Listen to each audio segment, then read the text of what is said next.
Assalamualaikum warahmatullahi wabarakatuh. Saya Karen Dinar Putri. Di sini saya akan menjelaskan secara ringkas terkait dokumen perencanaan pembangunan daerah, khususnya di daerah Kabupaten Cirebon. Latar belakang saya memilih daerah ini adalah jika dilihat dari visi misinya, Kabupaten Cirebon benar-benar ingin memastikan kemakmuran masyarakatnya dengan mengurangi adanya pengangguran dan meningkatkan kualitas SDM yang ada.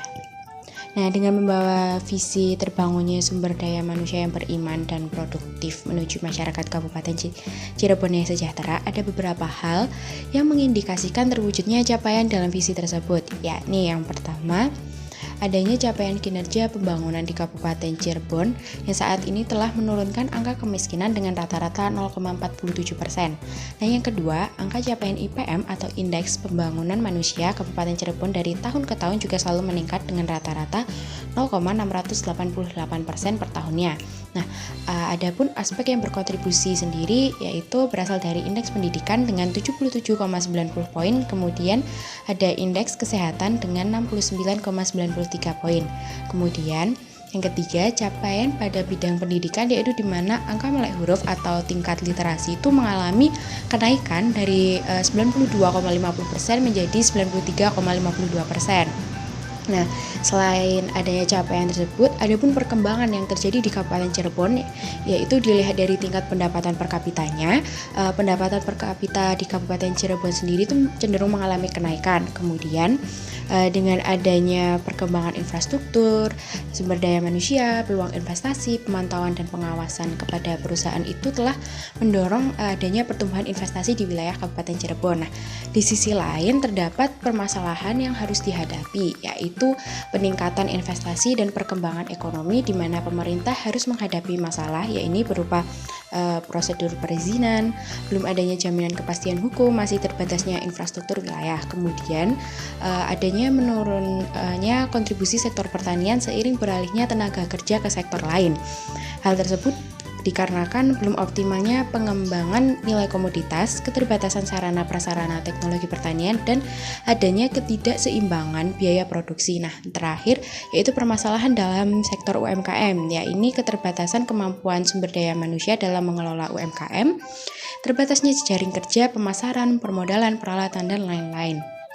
Nah, adapun kesimpulan yang dapat saya sampaikan di sini adalah Kabupaten Cirebon itu memiliki visi dan misi yang menggambarkan terwujudnya sumber daya manusia yang berkualitas. Nah, di sini dokumen perencanaan pembangunan ini dibuat untuk memantapkan pembangunan secara sinergis, memuat tentang gambaran umum, permasalahan pokok, rancangan ekonomi, program dan kegiatan bagi pencapaian program unggulan pada daerah. Nah, dan prioritas pembangunan daerah mengacu pada isu strategis serta pendekatan kewilayahan, rencana kerja dan pendanaan yang bersifat indikatif. Nah, saran yang dapat saya berikan terkait dokumen tersebut, yang pertama itu bagi pemerintah, di mana dalam mewujudkan visi dan misi itu akan lebih baik jika pemerintah tidak hanya memfokuskan pada kurangnya pengangguran dan meningkatkan kualitas SDM, tetapi pemerintah juga harus memprioritaskan terkait hal-hal yang perlu dibenahi dalam menunjang keberhasilan visi misi tersebut, seperti adanya beberapa masalah yang telah saya sebutkan tadi. Dan yang kedua adalah saran bagi masyarakat Kabupaten Cirebon sendiri, di mana dalam mewujudkan lingkungan hidup yang lestari, di sini juga diperlukan peran masyarakat dalam mengelola sumber daya alam di sekitar, menjaga fungsi dan daya dukung lingkungan, menjaga keseimbangan pemanfaatan ruang antara kawasan lindung dan budidaya. Sekian dari saya, terima kasih. Wassalamualaikum warahmatullahi wabarakatuh. Oke, baik, perkenalkan, nama saya Musrifah akan menjelaskan mengenai pembangunan daerah di Kalimantan Timur. Yang pertama yaitu latar belakang dari Kalimantan Timur. Jadi, Provinsi Kalimantan Timur merupakan salah satu provinsi terluas yang memiliki potensi sumber daya alam melimpah. Sumber daya alam dan hasil-hasilnya sebagian besar diekspor ke luar negeri, sehingga provinsi ini merupakan penghasil devisa utama bagi negara, khususnya dari sektor pertambangan, kehutanan, dan hasil lainnya. Kalimantan Timur ini diidentifikasi memiliki wilayah yang berpotensi untuk dikembangkan sebagai kawasan budidaya seperti perikanan, pertanian, pariwisata, industri pertambangan, dan dan lain-lain dengan berpedoman pada rencana tata ruang wilayah guna pemenuhan kebutuhan pengembangan daerah dibentuk kawasan untuk meningkatkan ekonomi yang disebut kawasan andalan. Selanjutnya yaitu tujuan pembangunan daerah Provinsi Kalimantan Timur. Yang pertama, meningkatnya kualitas sumber daya manusia Kalimantan Timur. Kedua, meningkatkan kesejahteraan dan pemerataan pendapatan masyarakat. Ketiga, meningkatkan pertumbuhan ekonomi yang berkelanjutan. Keempat, menyediakan infrastruktur dasar yang berkualitas. Kelima, mewujudkan tata kelola pemerintah yang baik. Dan yang keenam, meningkatkan kualitas lingkungan hidup. Capaian dari pembangunan daerah Kalimantan Timur yaitu untuk tingkat kemajuan jika melihat perbandingan antara realisasi kinerja tahun 2019 dengan target Renstra 2019 sampai dengan 2023, maka dapat dikatakan bahwa indikator ini belum mencapai target jangka menengah dikarenakan indikator ini baru melaksanakan pada tahun pertama Renstra 2019 sampai 2023, namun memiliki tingkat kemajuan yaitu yang pertama, provinsi rencana program pengembangan daerah dan sinergi antar provinsi nasional dan kabupaten atau kota memiliki tingkat kemajuan 45,14%. Kedua, persentase capaian sasaran pembangunan RPJMD di Kalimantan Timur memiliki tingkat kemajuan 83%. Yang ketiga, persentase target kerja pembangunan yang didukung oleh data memiliki tingkat kemajuan 100%. Lalu selanjutnya itu permasalahan yang masih ada di Kalimantan Timur. Jadi di balik keseluruhan potensi yang dimiliki oleh Kalimantan Timur, permasalahan pembangunan yang menjadi kelemahan dan bahasan penting bagi daerah ini saat merumuskan kebijakan pembangunan. Permasalahan pembangunan yang akhirnya mengakibatkan belum maksimalnya pembangunan daerah ini ditandai oleh kesejahteraan masyarakat yang belum merata. Nah, berikut 5 masalah utama yang ada di daerah Kalimantan Timur. Yang pertama, semakin lambatnya laju pertumbuhan ekonomi daerah. Kedua, belum meratanya pelayanan infrastruktur dasar. Ketiga, belum terciptanya kualitas lingkungan hidup yang baik dan sehat. Keempat, belum terwujudnya tata kelola pemerintahan yang baik. Dan yang terakhir yaitu rendahnya daya saing SDM Kalimantan Timur. Oke, sekian dari saya. Terima kasih. Assalamualaikum warahmatullahi wabarakatuh. Perkenalkan, nama saya Amelia Rosa dari kelas Perencanaan Pembangunan Daerah. Di sini saya akan menjelaskan tentang perencanaan pembangunan daerah di Jawa Barat. Kenapa saya memilih daerah ini? Karena daerah ini banyak program-program pembangunan yang berhasil dilaksanakan di jangka menengah ataupun jangka panjang.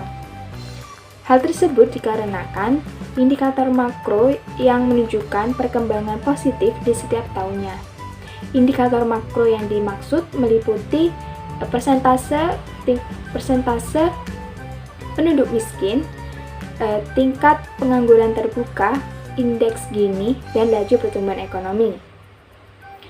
Salah satu capaian pembangunan di Jawa Barat ini yaitu meningkatnya penanaman modal asing di tahun 2018.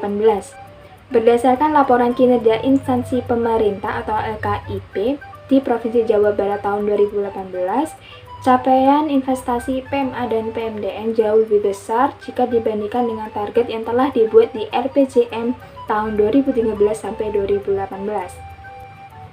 Hal ini berarti bahwa capaian kinerja dapat dikategorikan cukup memuaskan. Nilai investasi PMA dan PMDN di tahun 2018 mengalami kenaikan sebesar kurang lebih 88 miliar. Dengan total investasi ini dapat menyerap tenaga kerja sebanyak 242.151 orang dan serta proyek sebanyak 39.729 buah. Namun demikian, terdapat permasalahan di bidang penanaman modal asing ini.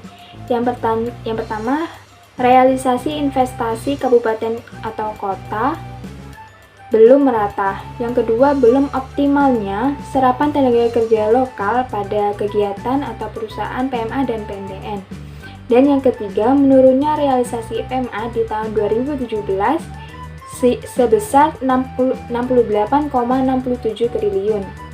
Adapun akar permasalahan yang menyebabkan masalah yang di atas tersebut yaitu yang pertama, ketersediaan dan kualitas infrastruktur penunjang investasi belum merata.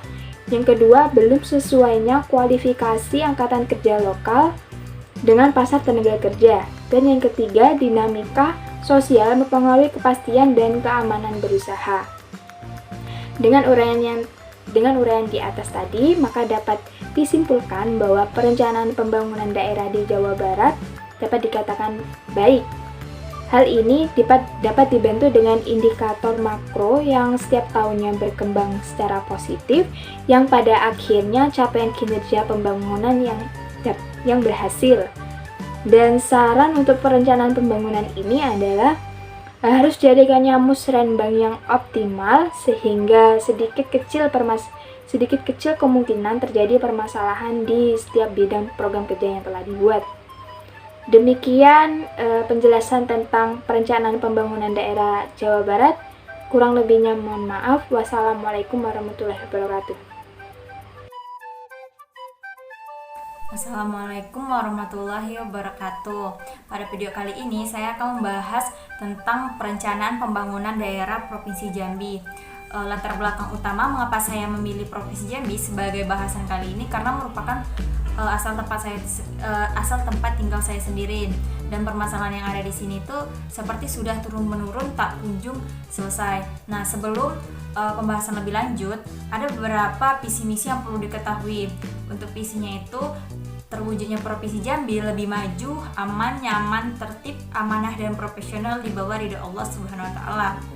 Nah, untuk misinya itu sendiri, yang pertama itu menetapkan tata kelola pemerintah, yang kedua itu menetapkan perekonomian masyarakat dan daerah, yang ketiga itu menetapkan kualitas sumber daya manusia. Tingkat kemiskinan Provinsi Jambi pada periode 2000 sampai 2020 secara relatif mengalami penurunan, baik itu pada sisi jumlah maupun persentase. Sementara itu, indeks kedalaman kemiskinan menunjukkan pola yang fluktuatif. Senada dengan indeks kedalaman kemiskinan, indeks keparahan kemiskinan pun cenderung berfluktuatif, terutama pada periode tahun 2012 sampai tahun 2020. Nah, sedangkan di sisi pembangunannya, Provinsi Jambi terus melakukan pembangunan, akan tetapi masih juga kurangnya pemerataan pembangunan kewilayahan di Provinsi Jambi. Nah, berdasarkan beberapa pemaparan yang saya telah jelaskan tadi, antara fakta dan visi misi Provinsi Jambi sedikit mengalami ketidaksinkronisasian, karena berdasarkan visi misinya, terutama pada misinya, Provinsi Jambi lebih mengedepankan peningkatan perekonomian masyarakat dan peningkatan sumber daya manusia masyarakat Provinsi Jambi.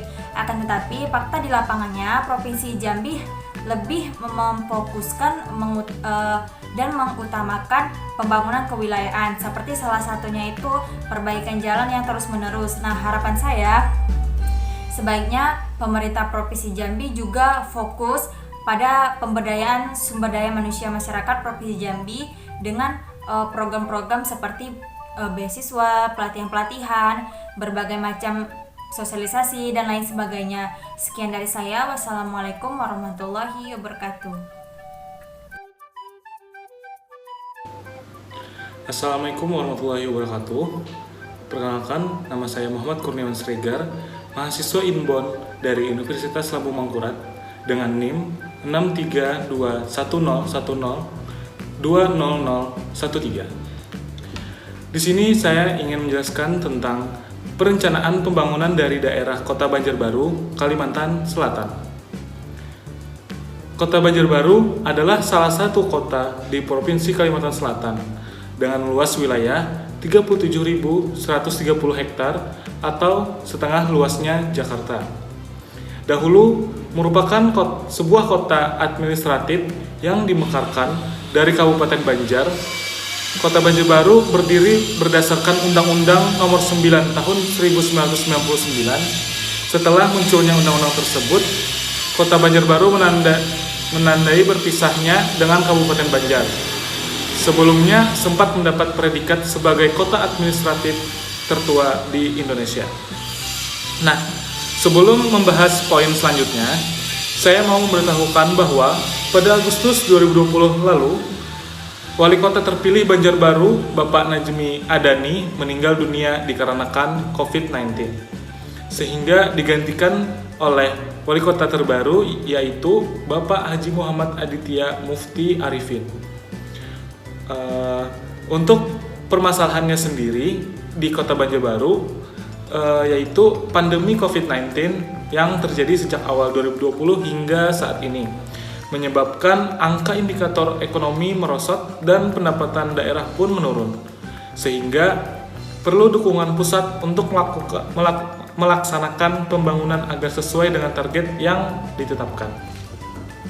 Pemimpin yang baru tentu saja mempunyai perencanaan pembangunan yang baru juga.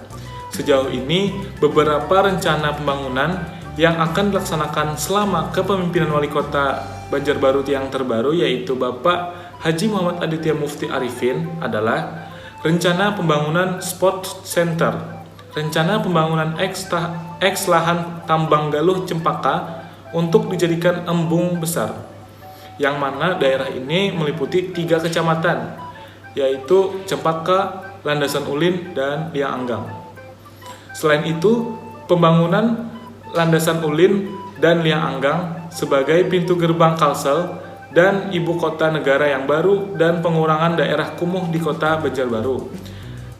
Jadi dapat disimpulkan bahwa beberapa perencanaan pembangunan dari wali kota terdahulu sudah mulai dikembangkan dan sedikit demi sedikit direalisasikan oleh wali kota Banjarbaru terbaru, yaitu Bapak Haji Muhammad Aditya Mufti Arifin.